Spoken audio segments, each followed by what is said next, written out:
원내대표 소황진입니다. 검찰개혁을 향한 국민의 열망이 3월 국회를 주시하고 있습니다. 검찰개혁의 본령은 수사권과 기소권을 한 손에 쥔 검찰의 무소불위 특권 구조가 만들어낸 대한민국 헌정질서의 파괴와 국민에 대한 위협을 근본에서 해체하는 것입니다.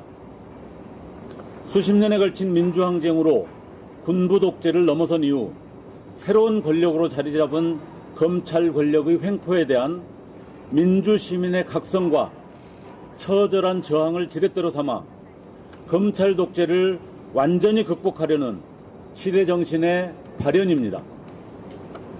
입법부인 국회는 헌법이 부여한 권한과 책임을 다하여 어떠한 정치적 셈법이나 현실적 타협에도 흔들리지 않고 수사와 기소의 완전한 분리를 향해 퇴로 없이 전진해야 합니다. 그러나 민주당이 당론으로 채택한 정부의 검찰개혁안은 여전히 그 본질적 목표와 시대적 요구에 못 미치는 한계점을 드러내고 있습니다. 개혁의 깃발을 들었으나 그 깃발에 쓰인 내용은 여전히 기존 검찰 권력 구조와 매우 유사하기 때문입니다. 국회는 검찰개혁안이라 명명할 수 있는 최소한의 자격을 갖춘 법안을 국민께 보고드릴 의무가 있습니다. 조국혁신당은 정부의 검찰개혁 수정안에 대해 다음과 같은 문제점을 지적하고 수정 보완을 요구합니다. 먼저 공소청법입니다.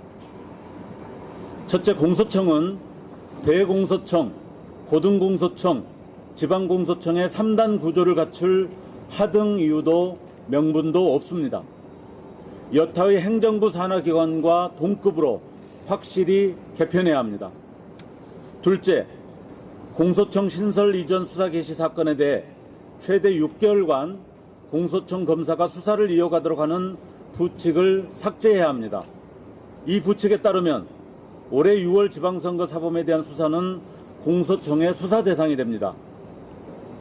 공소청법 시행 이후에도 공소청의 수사권 연장 및 직접 수사 인력이 공소청에 계속 유지되는 것은 심각한 문제입니다. 다음은 중수청법입니다. 첫째, 중수청의 수사 범위에서 사이버 범죄를 제외해야 합니다. 연간 30만 건 이상의 사이버 범죄를 포함시키는 것은 중대범죄 수사를 전문으로 하는 중수청 설립 취지에 맞지 않습니다. 국가수사 역량을 불필요하게 소모하면 물론 1차 수사기관인 국수본의 위상을 제외하는 문제도 간과해서는 안 됩니다. 또한 사이버 범죄를 수사 범위에 포함해 조직을 비대화하려는 의도가 아닌지 의구심을 지울 수가 없습니다. 둘째, 검사와의 관계를 규정한 중수청법 45조 수사사항 통보에 관한 조항을 삭제해야 합니다.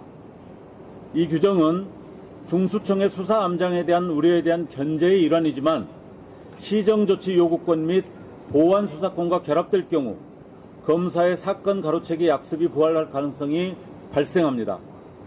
또한 현행 검경협력수사준칙 규정과 달리 중수청법 내 수사준칙은 더욱 포괄적으로 규정되어 있어 일관성, 형평성 결여의 문제가 존재합니다. 사실상 검사의 수사 지휘가 가능하게 되는 것입니다.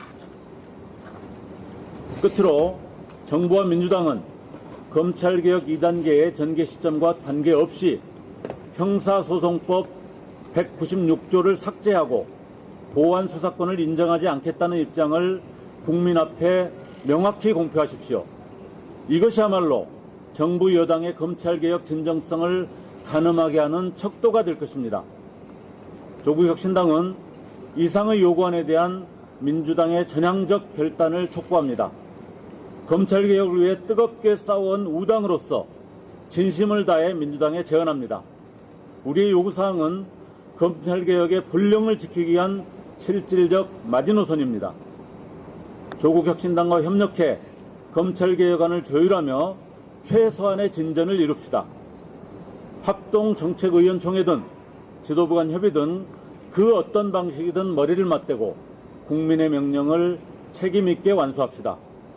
조국혁신당은 완전한 검찰개혁의 길을 국민과 함께 끝까지 지키겠습니다. 이상입니다.